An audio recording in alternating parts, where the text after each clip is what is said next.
Coming up next on Get Caught in a Net. Get caught in a net with a net for your mind, body, and soul. Get caught in a net with a net. It's your intellectual radio show, here to inspire you and encourage you to be your very best. Get caught in a net with a net.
You are now tuned in to Mind, Body, and Soul with Annette, where your hosts, Annette Harris, analyze intriguing life questions and concerns, such as, do Christians suffer from mental illness? Have you wondered why they act abnormal? Or you may ask, what is really going on in their minds? Do you need Annette? Well, keep listening for a biblical understanding of the psychology of the mind. Great evening, guys. Welcome. Come on in. Come on in. It's your girl, Annette Harris. I'm the host of Mind, Body, and Soul with Annette, brought to you by Get Caught in a Net Incorporated, of which I am CEO. I am also your certified mental health ambassador and award-winning author of that bestseller, Surviving the Silenced Heartbeat. If you haven't gotten your copy, go ahead to Amazon and order it today. Listen, guys, I know you see my face on a different day and time. On this week, I wanted to just do something a little different. You know, we're faced with so much uncertainty, as I like to say, and things are looking a little bit, different for us.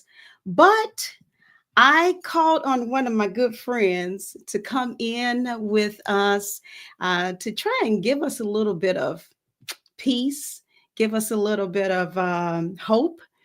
And none other than my good friend, Elder Kevin McGee. And you guys have seen the promos. We wanted to come back with a second night of poetry. Elder McGee wears many hats.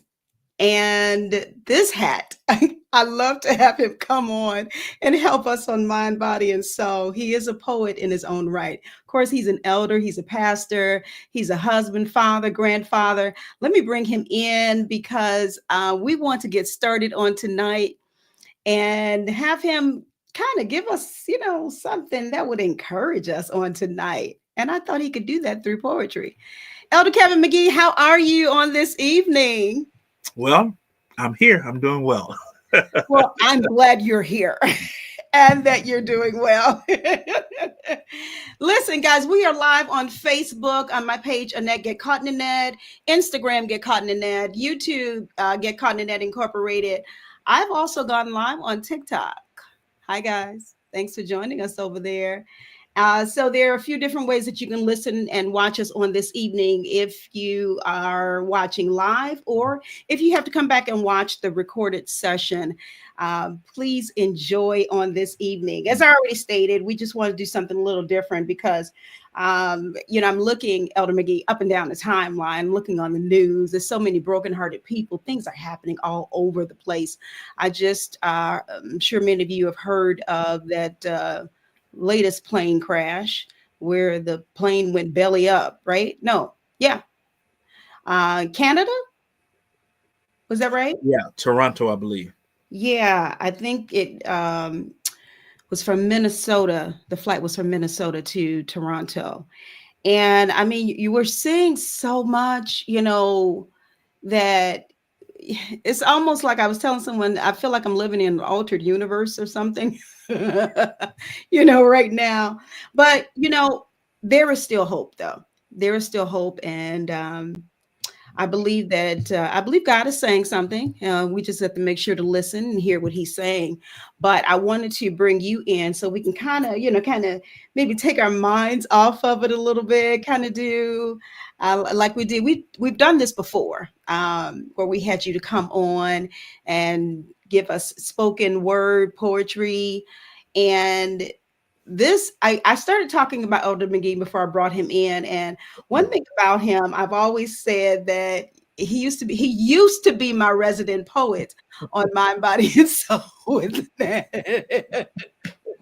Only because his schedule is so busy. But he would normally provide us with poetry, spoken word for whatever we were discussing on the day that we would air live.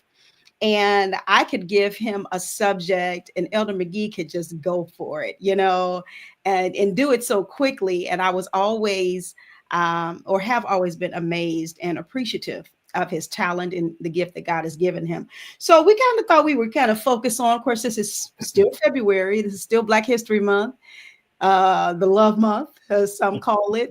And of course, we many just celebrated Valentine's Day, Love Day. Over the weekend. Some probably still celebrating. Hey, go for it if that is you. Do whatever makes you happy.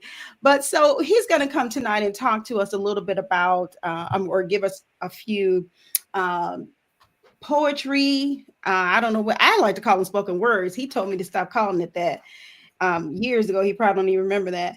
But do you remember? I remember. Okay. Because, as you're looking at, I wrote down a few notes here, though, before we got started about Black history, poetry and Black history, or kind of like not necessarily how it came about, but like the meaning or the connection between the two. And I noted that this one article says that there's an importance of poetry in Black history. These words will help promote pride in our identity, honor those who have fought and or died for freedom, express resistance to oppression, encourage strength, and share wisdom. Now, there's so much more there because, of course, being back in slavery, they were oppressed.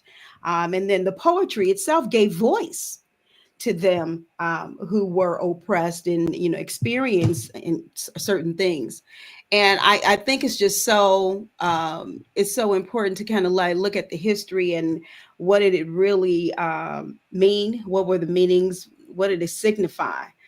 Before we kind of move forward, just to understand. Now, many of them, they weren't able to read, of course. And it also says here, but spirituals, work songs, and other forms of oral poetry carried hope and resistance from generation to generation. What can you want to kind of touch on that a little bit? I mean, that was just a little insight that I picked up. I just kind of did a little research. I saw you shaking your head up and down with what would you say to what I just read? Oh, I agree with everything because culturally, as a people, we are very innovative. We are creative. Poetry, we have to look at it. Poetry is biblical. When you Yeah. look at the Song of Solomon, you look at the Psalms themselves. They're nothing but poetic verses. And so when you look at our people, poetry permeates our culture, Yeah. even to the point where we now in this day of hip hop. Hip hop is based upon poetry. Mm-hmm. Okay, and so we let's face it, we have a, there's a soul connected to poetry. What I mean by that, as African American, we always talk about soul. Yeah. Whether or not music or whatever we do, we put soul into it. And so poetry is a form of expression that we can express our heart. Sometimes people use it as a stress reliever. Sometimes people use it to get their message across. I know people who are just as introverted as can be, but when they are performing poetry, Yeah. another side of them comes out because it's the way they express themselves. And so you're very much on point with that. I think that poetry adds to the dynamic of who we are. Everybody Mm. can get into it. Let me tell you something. When I was in high school, I hated poetry. I Did hated you? poetry because I had, it was part of English lit. I hated it. And I hated knowing, meter and rhyme and all. I hated all of that. I hated knowing the difference in a haiku and all of it. I started poetry on a dare. Okay, I started writing poetry on a dare while I was at work. All right, back in 1999, it was a dare. One of my coworkers, he's a poet, and he was writing about things, and so he dared me to write about something. And I took, there was a piece of artwork in his office. I took that and I wrote about it. And he was like, "How did you do this? And you hate poetry?" I said, "I hate poetry. It doesn't mean I didn't know how to create poetry. You know, Um, my kids, they laugh at me because in the 80s, when I was a teenager, I was into hip hop. I was into rap. I was what I call myself a lightweight rapper. I mean, hey, that's where, that was before. But so, when you look at poetry, our songs are poetry. mm-hmm. We listen to the song that we listen to in church, we listen to on the radio. So all of that is poetry. Yeah. The Book of Psalm. Yes. The Song of Solomon. Now the Song of Solomon that's some show enough poetry there. Let me tell you something. Solomon knew what he was doing. Okay. He knew what he was doing. He was the true romantic poet. Oh my God. Yes, he was. Yes, he was. Yeah. Those some deep scriptures in there, I'm telling you. And you have to you have to read with an open mind and then understand that it's deep. It's not surface. Why do you think preachers don't preach from the Song of Solomon? Mm. It's hard to. I have yet to touch that book, okay, in a Sunday morning setting. Now, I probably would touch it in maybe a couples ministry because it's more, apropos. Now, see, you make me want to ask some questions on that now, because you being a pastor. That's not the show today. That's not the show for today. You have to come on my show. You have to come back on my show, okay? We'll talk about that on my show. I just want to know why you don't want to do it on a Sunday. Preach about it on Sunday. Because you have a mixed audience. We all need to know. Now, yeah, but little Junebug at the age of 7 and 8 and 9 doesn't need to know. Gotcha. Okay. Send them down to children's church. I'm just kidding. No, let me start. The children's church teacher want to be in service too on that day. Okay, so no. Got it. Gotcha. I totally understand. Listen, guys, if you're just now coming in, I appreciate you joining us on this evening, this special segment we have on tonight with Elder Kevin McGee, the connected poet. I call him the connected poet. And I did that because he does have a show entitled Connections, and he does air on Intellectual Radio. He'll be coming back on air in March, I believe he stated. So that's why I entitled him the Connected Poet. So we're gonna, and if you're just now joining, you're joining in enough time, because we're going to have Elder McGee to go ahead and to recite some of his poetry. Many of you have seen and or heard him even on Mind, Body, and Soul with Annette Pryor, and also on his own show. So I asked him for a couple of things. I asked him for poetry that would entail Black history and also love. I don't want to just say Valentine's Day. I say love, because we're in that month right now. Look at him again. He's looking like, oh my Lord, I don't know what this girl is doing. Hey, Instagram viewers, thank you all so much for coming in. I see you guys on there. Is that Driver? Thank you. I appreciate you, big brother, coming in over there. Some of the names I don't recognize, but I do appreciate you on this evening. And those who are coming in on Facebook, YouTube, what are you going to say? Now, I did tag some real poets because I'm not a real poet. I tagged some real poets to come in. Did you? Okay. Yeah. So cool. Because I tagged you on the title of this Facebook Live, so hopefully they'll join in and let us know that you're there. Because a lot of times I can't see who's watching until you actually type in something. So let us know you're here. Just give a shout out. Say, hey, we love to recognize you on this evening. So where do you want to start on tonight? Do you want to start with the Black history or the love portion? Let's start with some Black history first. And when I'm dealing with Black history, I'm not necessarily dealing with what happened in times past, but because every day we are making Black history. But in growing up on the West Side, that was something that was prevalent in our neighborhoods, and that was the shoe shine man. There was a place called Shine King on the West Side, and all the men would go there on Saturdays, getting their shoes shined for church or what have you. If they were going out that night, they were going to get their shoes shined, and you would all kinds of information and news was shared among the shoe shine, at Shine King with the shoe shine man. So I did a poem entitled Shoe Shine Man to kind of bring us back to that day and time. Excuse me. All right. Shoe shine man, what's the problem? Well, the long lines of brothers waiting to get their shoes shined. The weekend was the time, whether you were stepping out on the town Saturday night or stepping into church on Sunday morning. Shoe shine man would get you right. But now, shoe shine man, your line has dwindled to 3 customers in 3 days. Could it be the lack of shoes? Could it be that instead of stepping out in Stacey Adams and Giorgio Bertini's, they have been replaced by Jordan's Air Force Ones? And even though suits are still being worn, the footwear has transformed from fashionable to athletic. And so the struggle is real. Shoe shine man, how do you keep the coins coming when there aren't any leathers to shine? No longer do you have products on hand. You just buy as you need. Shoe shine man, your place was a place of congregating, information exchange, but now there is no congregation and there is no information. Only shoe shine man sitting there watching brothers walk past, eyeing their feet and art being lost, and a tear falls. Shoe shine man. Ooh, man, there is so much in that. Even you just saying, how basically how the business kind of slowed down, and you made the reference to the Air Force. I mean, whether Air Jordan, I say Air Force, the Air Jordan. Lord help the Air Force. Jordan Air Force One. Right, and so you kind of think about that. There's a reason why it slowed down, and then you jumped over to talking about how he watched their feet, as they're going past. That's his livelihood. Of course, that is what he will be focusing on.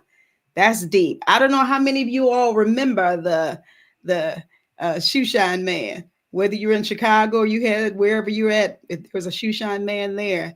That is something to think about. It really is. My mind, it goes.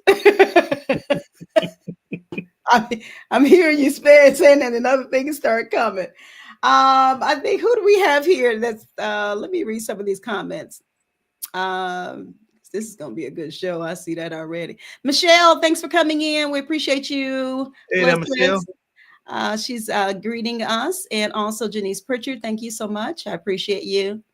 Amina Scott, I had her on my show last week. Thanks for coming in, young lady. I appreciate you. She says she liked that poem. Oh yeah.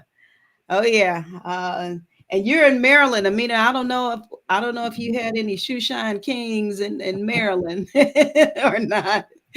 But yeah, that's something to think about. Okay. All right. So we're doing Black History and we're doing love on tonight, guys. Poetry by Pastor Kevin McGee.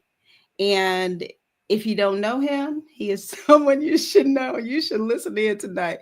Make sure you guys tag individuals directly into the live feed. Go ahead and click the share button, throw the thumbs up, heart, and the care button if you wouldn't mind kind of pushing this live feed out on tonight. This is a different day and time for Mind, Body, and Soul, but we wanted to kind of, lighten the mood. We're having a night of poetry with Elder McGee.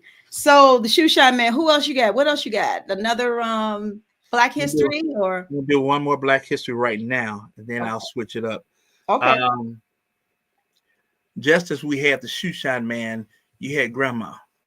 Grandma had a way of she had a thing that she would do to chronicle the generations that comes along.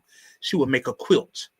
I remember my grandmother had made me a quilt years ago. Well, a lot of years ago when I was little, and I kept that quilt, and that quilt was nice and warm. But when you look at the different patches on the quilt, the patches meant something. It wasn't just simply just something to throw in there, but it was a reason why she put certain patches there. And so I wanted to do a tribute to the grandmothers and grandma's quilt. Okay. All right. Weathered hands battered by the ravages of time, yet they remain strong, weaving and sewing pieces of fabric together.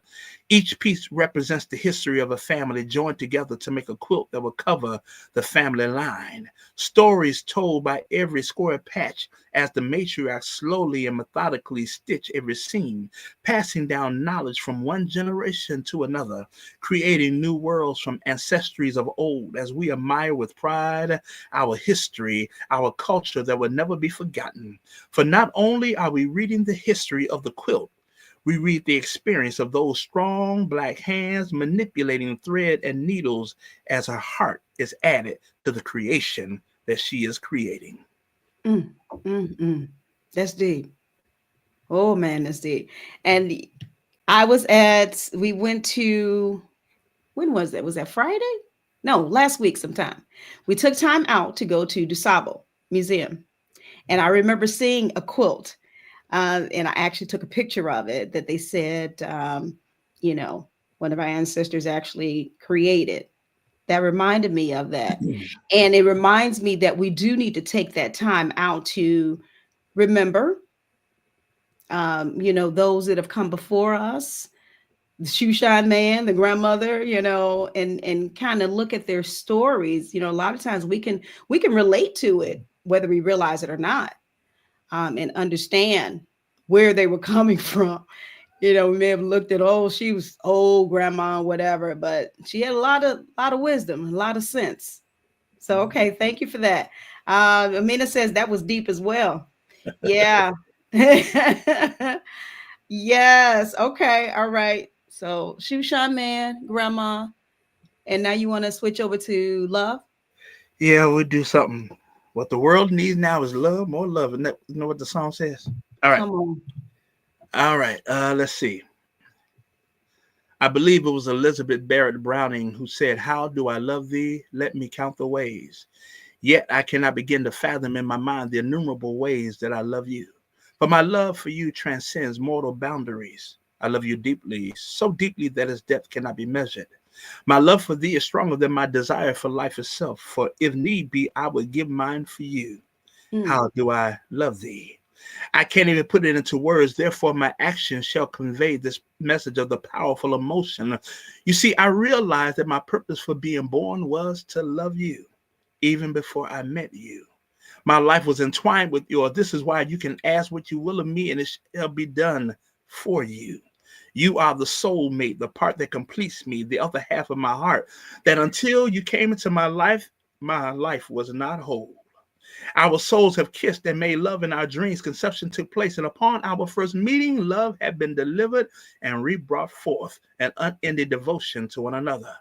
This is why I cry, laugh, sing, scribe, all for you, because of you. You are the reason I can tap into the essence of life and draw out those things that gives life meaning. You are why I can pen a prose from the subterranean chambers of the heart and produce life-giving love permeating fruits of poetic passion.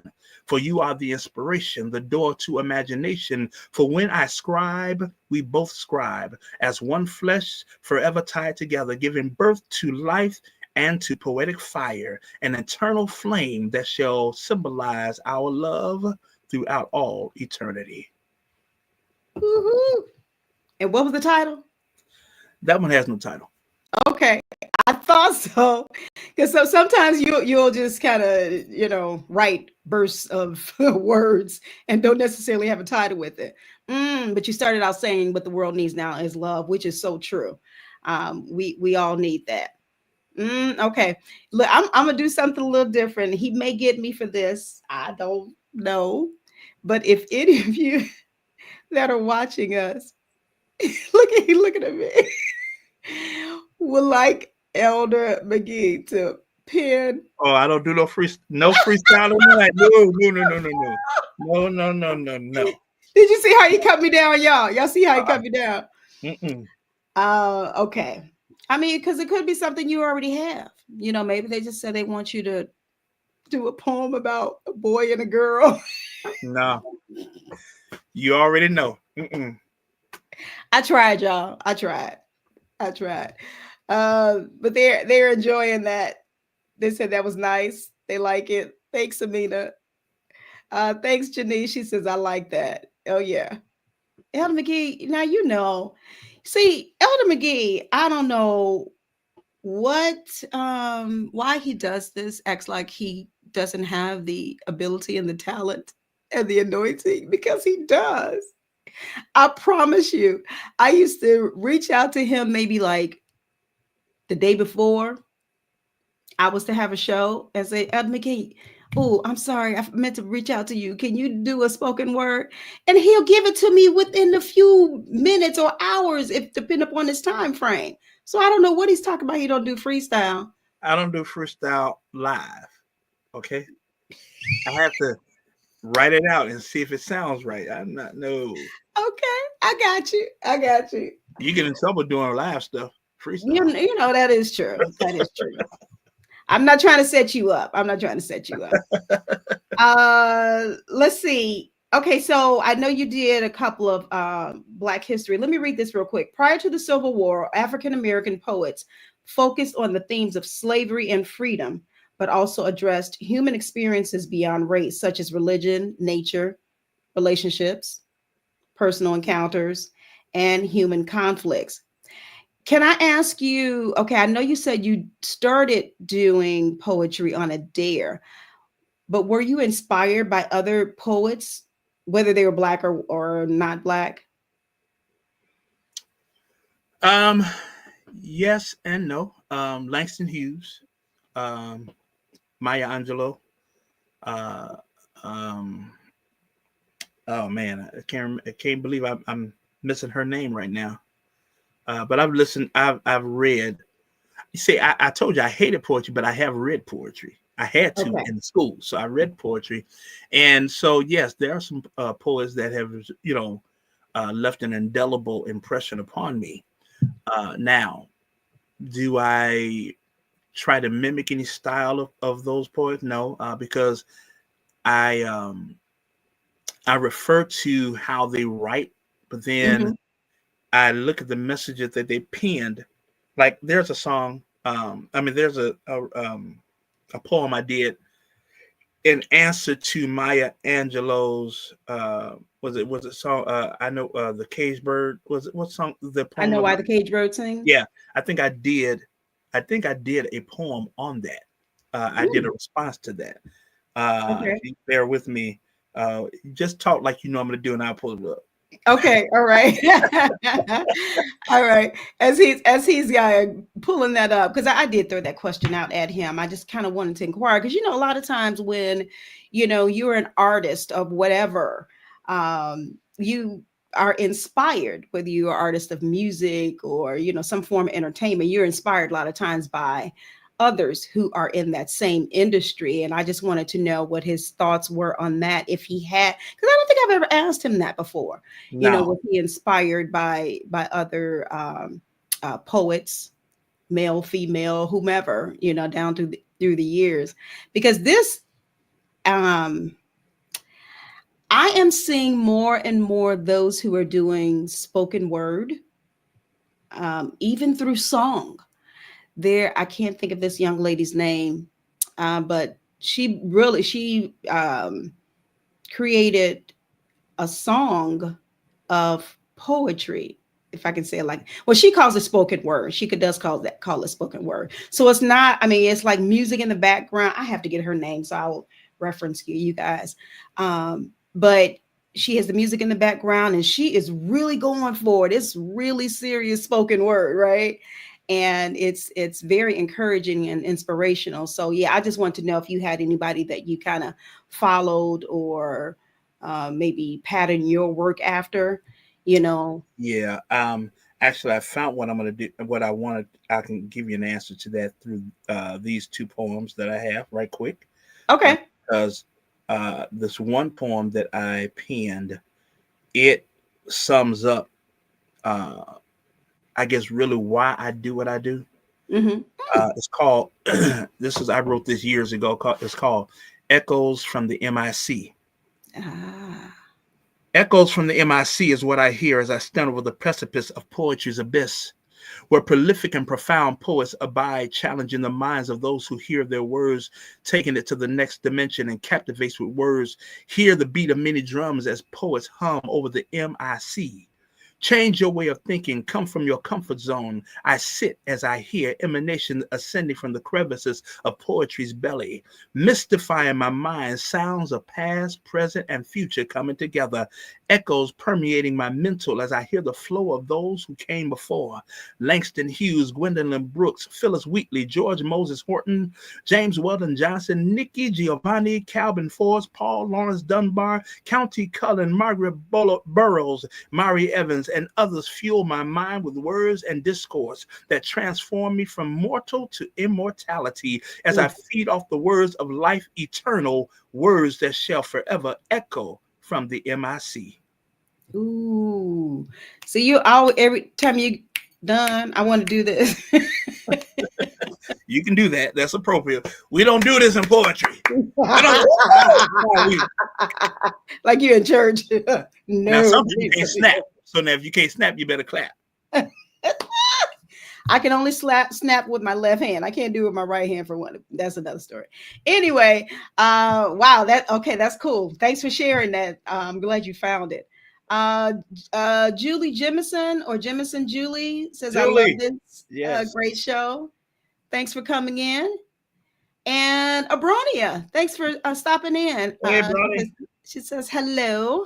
We appreciate you guys coming in. Yeah, guys, we're just doing a special. This was a special segment I'm doing because I kind of just wanted to get our minds off of, maybe for an hour or so, get our minds off of what's kind of going on around us. That's kind of, kooky, if I can say that word.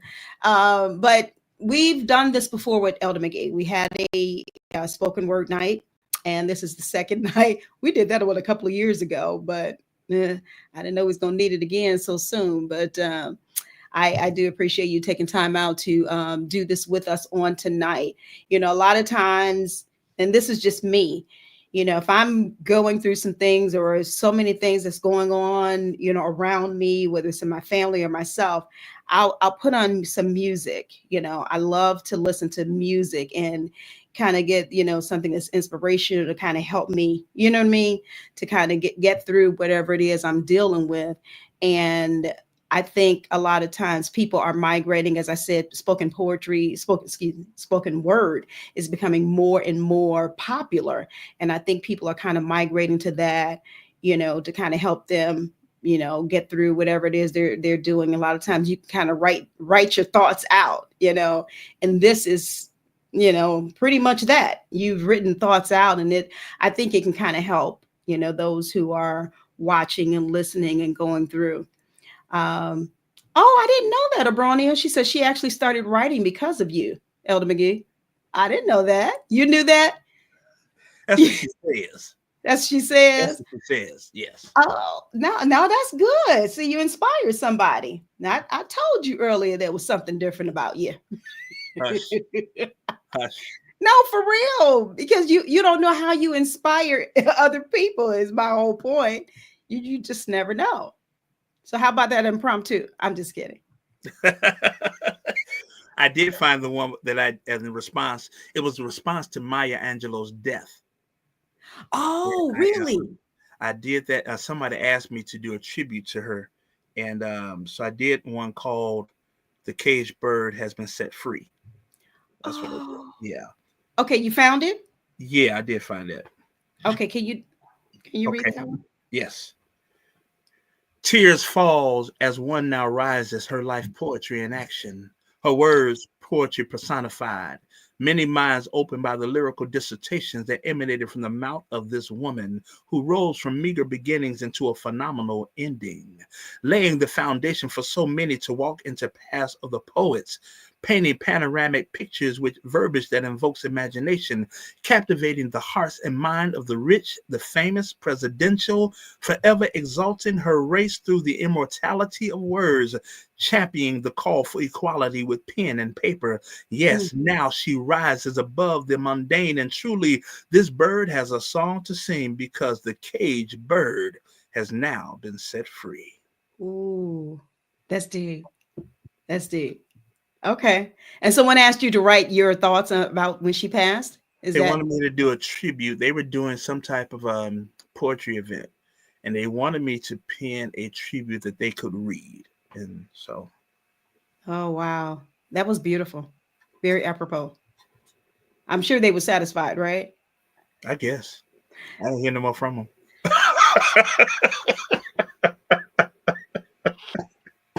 I just write and give it to people. I'm like, hey, No, but you know what? We as long as we can call on you, for stuff like that, we appreciate it. Abroni has a correction. She says, "Let me make a correction. He convinced me to start back writing with the help of some poetry rooms where she hangs out in." Okay, mm-hmm. and he's shaking his head up and down like, "Yeah, that sounds more like it." All right. She also says, "Poetry has always been a moment. It's just that some of the church world have finally, yeah." And have finally caught on. I would agree, Abronia. I don't think that I really caught on to it until what, like maybe 2013. Actually, really, when I started this broadcast, because I had a couple of young ladies. Alvin Carter's daughter. Mm-hmm. She would come on, and then another young lady, Anita Riddle. I hope I'm not forgetting someone else, but I would have, because they were young people, and they were like, I found out that's how that they were really express themselves is through the spoken word. And they go around now and doing their spoken word. And I think that you know that's when I grabbed a hold to it and listening, not necessarily writing, because I don't write, not poetry, but listening to it. And I think the other young person's name is Geronimo, I think, if I'm not mistaken. I've gone to go hear him, do spoken word. And so, yeah, she's right. We're just now catching on to it. The church, we didn't really, and I don't know why that is. Why do you think that is? Now you already know. Come on. If it wasn't gospel, if it wasn't something that was, see poetry. You have to go back to the beatnik days of the '60s. If you come in with the all black on, the black shades and the black tam and in the black room doing poetry. Well, the church wasn't. The church looked down upon that. They were like, hey, that's not for us. So what we did. We called it. We had it in the church, but we called it Easter speeches. We called it. We call it recitations. We didn't call it poetry. We call it recitations, Easter speeches, Easter, all that type of thing, Christmas speeches. That was the extent of poetry, So we didn't do that in the church. Now, we become more open. My mom's church, Freedom Church of Hillside, a few years ago, they had a poetry cafe. And I was a part of that. in that I did some pieces, but I also helped them in planning some things, and I've written some things for their fine arts department to put on. Okay. I There was a powerful video that we put together called "Show Me Your Face," and Mm, it was poetry as well as graphics. It was awesome. So I've had the privilege of helping them with that. So the church world, yes, Baroni is right.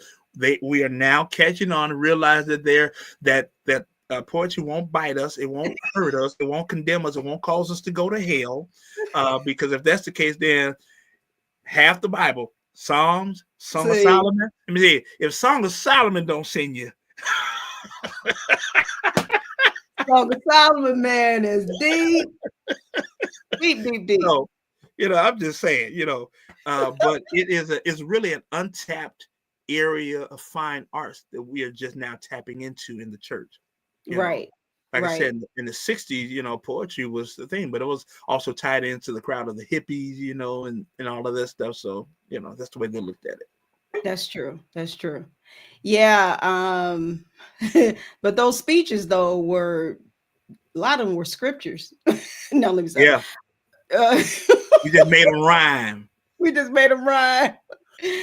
Let's see another comment. Brody says poetry. Oh, she said she meant to say movement. I'm sorry. Let me show that one. It's always been a movement. And then she said, not Easter speeches. Brony, he had me cracking up on that one, but I think I'm laughing because I know he's telling the truth on that. That is so true. Just saying. So, aside from the more popular, can I say that? Black poets, what other poets? Because I know you were mentioning different ones, but were you forgetting some? Did you mention Nikki Giovanni? Mm-hmm. Yeah. Okay. Now, I was you trying can't to list get. everybody.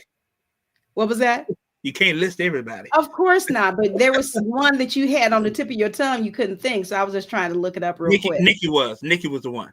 Nikki, okay. Yeah. Okay. Now, Yeah. let me say this: there's some, there are some powerful poets that I know today. I had some. I do poetry on my show, and I've had some. There's a husband and wife team called their performance name is Rhema Rhetoric, but they are Okay. Tanisha and Christopher Jackson. And they have their own.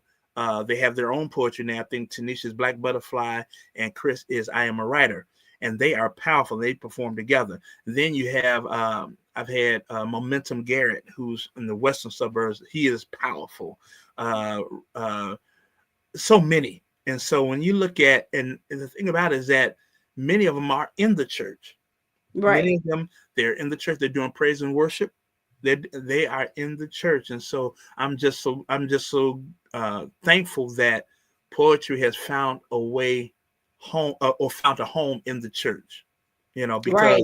a lot of our young people, they can relate to poetry. They might not be able to relate to half the other stuff we do, but they can relate to poetry, and that's a way that they can express. Everybody can't sing, so they're not Right. going to be in the choir. They don't Right. want to be on the usher board. It's like either you had to be in the choir or the usher board. If you couldn't sing, you go on the usher board. If that's the way how it is. I know. Can you sing now? Okay, you go on the usher board then. Can you sing? Okay, you're in the choir. Right. All right.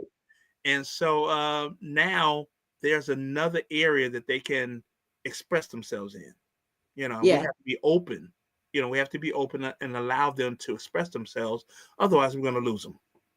That is so true. And speaking of that, you're reminding me of a lot of the young people, like even in my church, like years ago, they would come and because we have youth day, and some of them would do spoken word or poetry.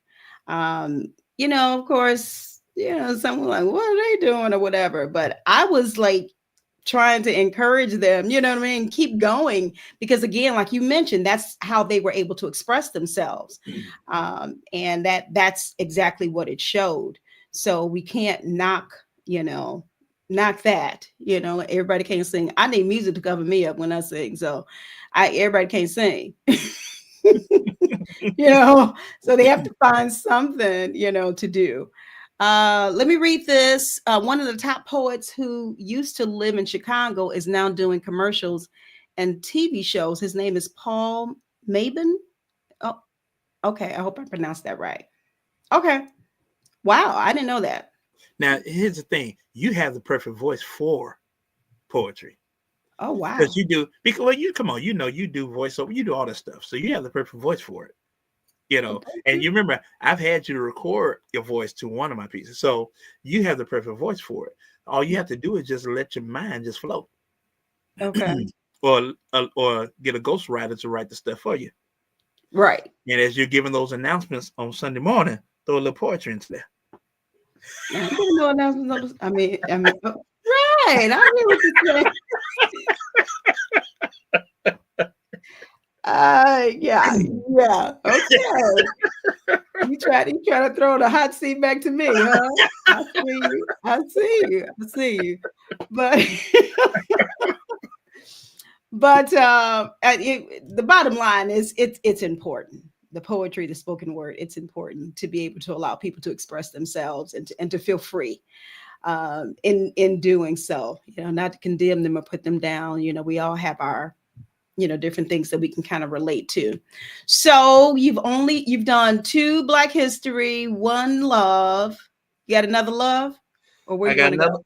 I got another love, and then I want to close out with one more Black history. It's more Black reality. I'll call it Black reality. All right, but Okay. I'll close out with this love one. I call this the fountain of beauty. All right. There is a mystery that has never been discovered, uncovered. Some wonder even if it's true. In this advanced technological age where most things can be solved with science, not everything bows to scientific laws.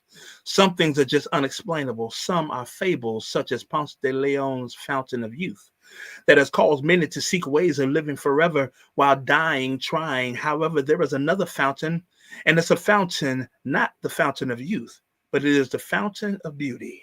And Mm. while so many run from store after store, from the Mac counter to Chanel, from Avon to Mary Kay, from beauty secret to beauty secret, I found the fountain. That fountain that always flows beautifully, that fount where unattractiveness is erased. But it's not only the exterior, but it's also the physical beauty. It's also the internal and the eternal beauty. That beauty where makeup only enhances what is already beautiful. And truth be told, it's not even needed. The beauty where even though one can't see the beauty of the heart, one can always feel the heart's beauty. Mm. That beauty that even in the worst of moods, that beauty covers all. I found this fountain that is really not hidden, but it's in plain sight. However, many are blind because they can't truly recognize beauty, because contrary to popular belief, beauty is not in the eye of the beholder, but true beauty can only be seen by the soul. The soul sees and connects with this fountain of beauty, causing the soul to thrive and come alive and tide. I thought I knew beauty, but when I found the fountain, I realized I never truly understood what beauty is. Never knew the intricacies of beauty like everyone else. I bought into the false narrative of what beauty really was. But now my soul has been opened and my eyes are closed to the mirage of what I thought beauty is. I see beauty in its purest form, and I'm in love with what I see in my soul. And unlike the fountain of youth, this fountain gets more and more beautiful with age. And Mm. I learned about it too late, but now that I found this fountain, I should do my part to enjoy the view while keeping it secret. Yes, I found the fountain of beauty, and that fountain is you. Woo, woo, woo, woo. Come on, y'all. Give me some snaps. I wish they had snap emoticons. Give me some snaps. That was deep, bruh. That was deep. Uh, Yeah. we if that don't make you think, I'm not sure if you're alive. Oh goodness. Okay, listen, let me read this real quick before you go into your other one. Brody says Kevin is good for having people to record their voices for one of his pieces. Sounds like she knows from experience. Wow. Okay, I love that. Let me know if you all are enjoying these poetry, spoken word pieces from Elder McGee. I'm looking at you guys over here on Instagram. Thanks for coming in. We appreciate you. Facebook, YouTube, also on TikTok. Listen, guys, I just wanted to do a special segment on this evening. Again, we're having Elder Kevin McGee to come in and show us his. I'm not gonna say that. We're having Elder McGee to come in and to encourage us with poems, spoken word pieces, because again, we're faced with so much. And sometimes we just need to take our minds off of things and just kind of enjoy, what is before us. And we are placing poetry before you guys in this night of poetry. And he has been blessing us with pieces that are related to Black history and also to love. Of course, this is the month that we're in. And so we're recognizing both of those aspects. Do you want to say something else or you want to go into your other one? No. I better go into the other one. Uh-oh. I can kind of tell you like you had that, you was in that mode. So let me let you kind of flow. Go ahead and flow. Go to the other one. Go ahead and flow. Go to the other one. All right. This one, like I said, this is not Black history, but it's Black reality, because we, for the most part, we know history. We hear about our Black history, even though we have an entity in government that's trying to wipe out our history.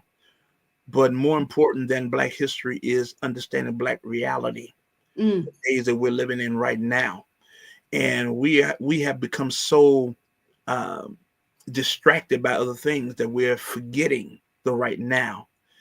Just a few weeks ago, or a month ago, everybody was spazzing out because TikTok was going away. Right. TikTok, yes, people are making money. TikTok, it provides entertainment. But what needs to go away is the treatment that we are experiencing as minorities. As I don't even call us minorities anymore, because there's more of us now than it is of them. But the treatment that we're facing. And so let's not get distracted, and let's not get so pulled away from the reality of the way things are now. So I call this Black reality. Okay. There is a war going on, and we are on the front lines. We are always on the front lines. No matter what century, it's always something. Like Miss Sophia said, all my life I had to fight for our right to exist as men and women of a race that is vastly becoming endangered. Looking at the faces of my 20-something sons, praying over them and for them constantly that they can simply make it back home. Once they leave out the front door, instructing them to drive carefully and just a tad bit slower than everyone else. And if stopped, record them. Put hands on the wheel and freeze, and whatever is asked, repeat it back to be clear. Although we should not fear, but they do. Every time we leave home, there is a fear. Every time we go to work, there is a fear. Every time we visit a relative, there is a fear. Play ball, ride a bike, drive a car, go to church, eat ice cream in our home, walk in our home, sleep in our homes, jog in our neighborhoods. There is a fear that those that serve and protect have become fearful of those whom they are supposed to be safeguarding. Yet not all are guilty, but even if 2% are, that's still too many. Jails are overcrowded with Black and brown awaiting on trial that may never come, systematically proven guilty without trial just because you happen to fit a description. Life put on hold for life because the system fears. Meanwhile, others can go on. Vigilante hunts like Batman looking for the Joker, like Elmer Fudd hunting rascally rabbits, like Zimmerman looking for Trayvon, like Van Dyke looking to make a name by gifting 16 shots for Laquan, like Geiger looking for an open door to stop Botham from eating his ice cream, like Encina on the prowl looking for Sandra, like the McMichaels on the hunt for a jogging Ahmad. Stand your ground, yet when we chose to stand, we are radically disruptive. It's open season, uneducated or educated, poor or affluent, blue collar or white collar, sinner or saint, none of that matters if the color doesn't fit. Now, there are some that believe racism is dead, even among our people, yet rude awakenings will come when they decide to ask a question that others deem that they shall remain silent. When you exercise rights, they will say it doesn't apply to you. Innocent lost, guilty gets away, tragedies of war, America under siege by its own government. fighting a war in City Hall, in the governor's mansion, in the Casablanca. There's a war going on, and we are on the front lines. We are always on the front lines. Ooh, ooh, always. Ooh, that's deep. So yeah, I see why you said that was more not necessarily Black history. Mm. Something we need to take in. It's all around us. Need to become more aware. Oh, Elder McGee, Elder McGee. You know, I knew that you were gonna deliver, and I know you have so much more that you could say. I know you do. This man has spoken word pieces. Probably. How many do you think you've written in over the course of time? I don't know. Over the course of time, from 1999 until now. So were you consistent though when you first started? Yeah. Yeah. I read it. I would pen pieces while I was at work. People would come and ask me to. Let me say something. I've had people come to me and ask me to write their marriage proposal for them. I've had people that come and have me to write a poem of apology for their spouse. Oh wow!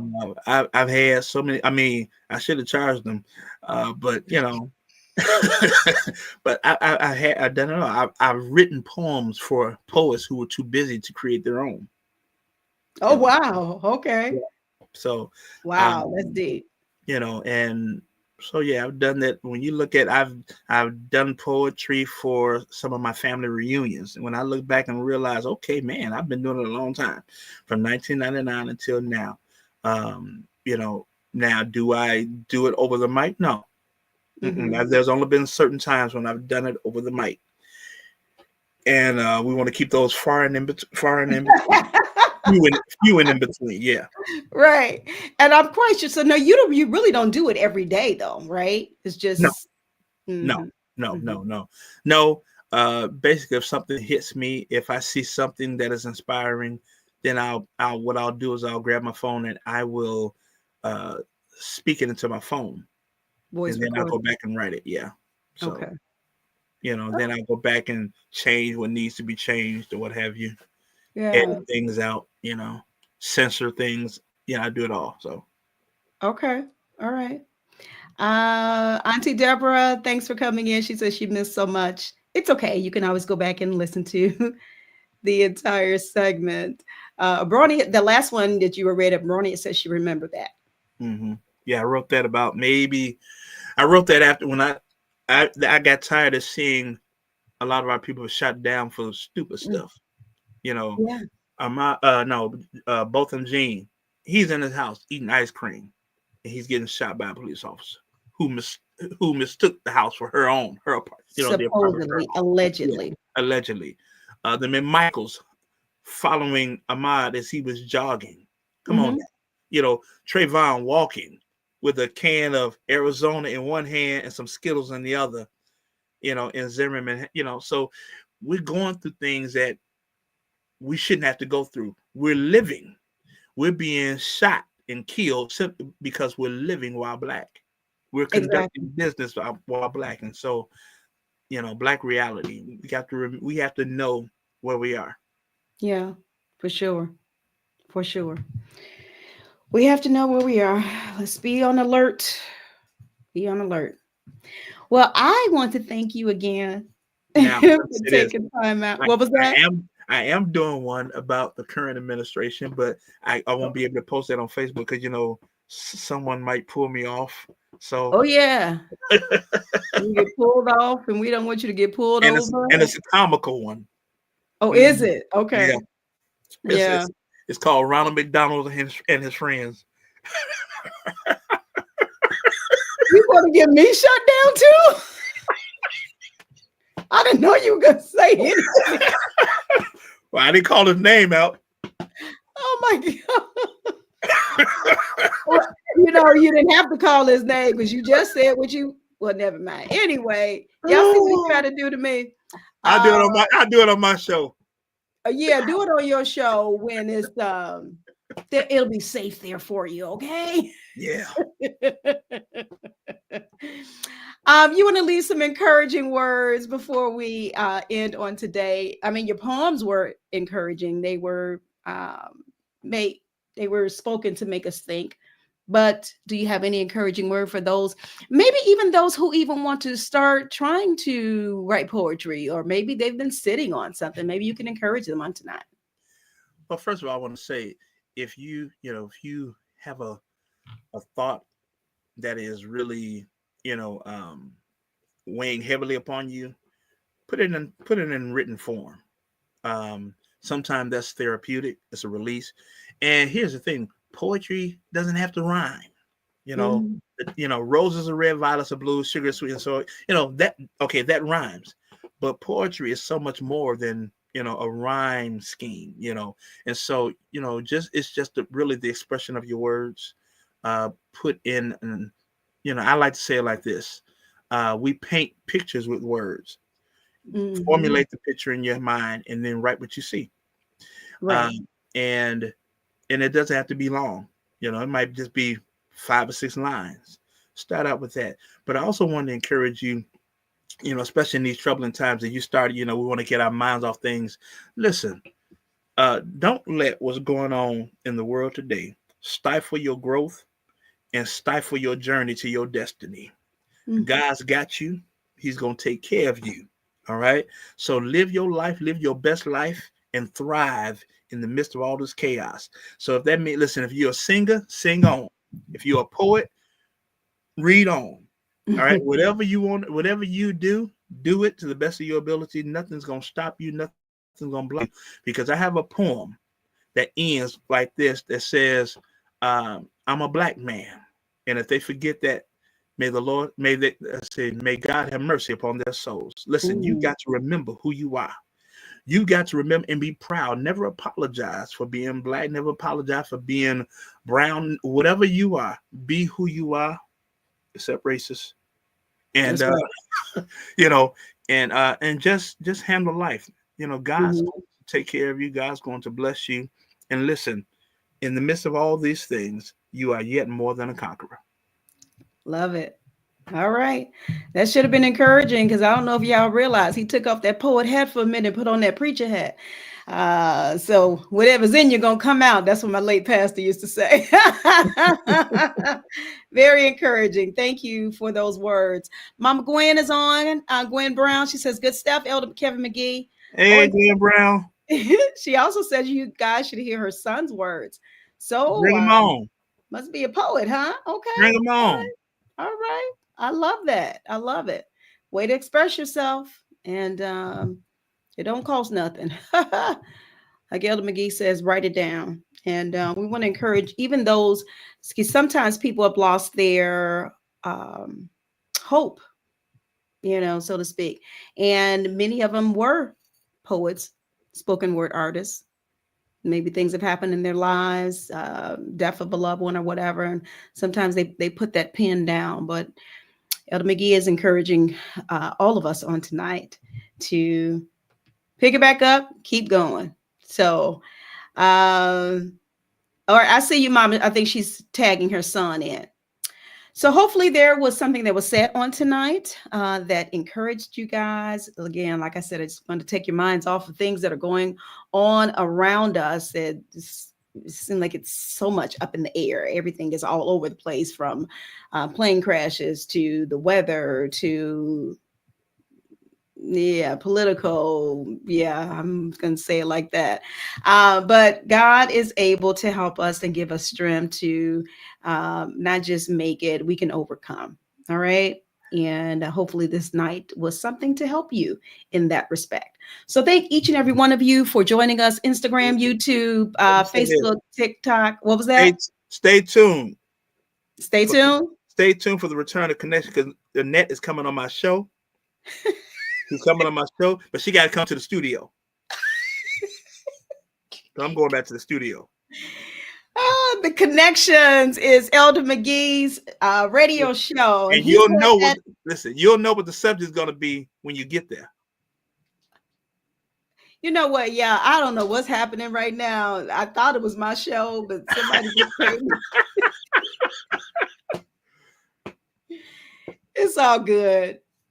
Elder McGee is my brother, and we'll talk later. We'll talk later. I don't know if he's trying to get me back or what. I don't know. Anywho. But guys, thank you again. Go and have a great evening. Be watchful, be prayerful, and we'll see you soon back on Get Caught in the Net. What we will do is to have this replayed on Wednesday. So if you didn't see the entire segment, we will have it replayed. And of course, it'll be on the various platforms that I just named. And then we will come back on next week, of course, with Dr. Hill for the last Wednesday of the month for our health and wellness segment. So, Elder McGee, thank you again. Don't go anywhere, Elder McGee. I got to play my outro, so don't leave me. What's the subject of Dr. Hill's show? Don't worry about it. You just make sure you're here next week. I might try to write something for us, I'm asking. Sorry. And let me throw that little smart mouth away. I'll let you know when she gives it to me. I'll let you know when she gives it to me, okay? But I do appreciate you. I thank you so much for all that you have done, even for this show and for myself personally. You wrote a poem, wonderful poem for my book, and you wrote something else for me that I'm working on a project, and I just thank God for you and being willing to be there for your big sister. Yeah, my older sister. I had to remember who was older. About what, 4 years on me or something like that? You know what? Okay, now we're gonna go, guys. So why don't you watch the outro for next week's session, and we'll see you soon. Thank you again for joining me on this special segment. Take care.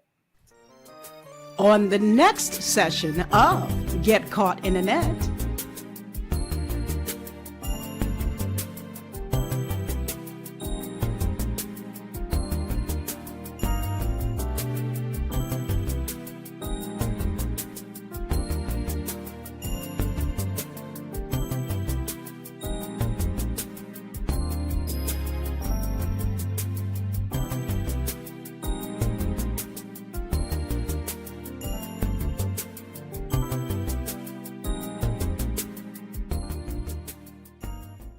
Get caught in a net with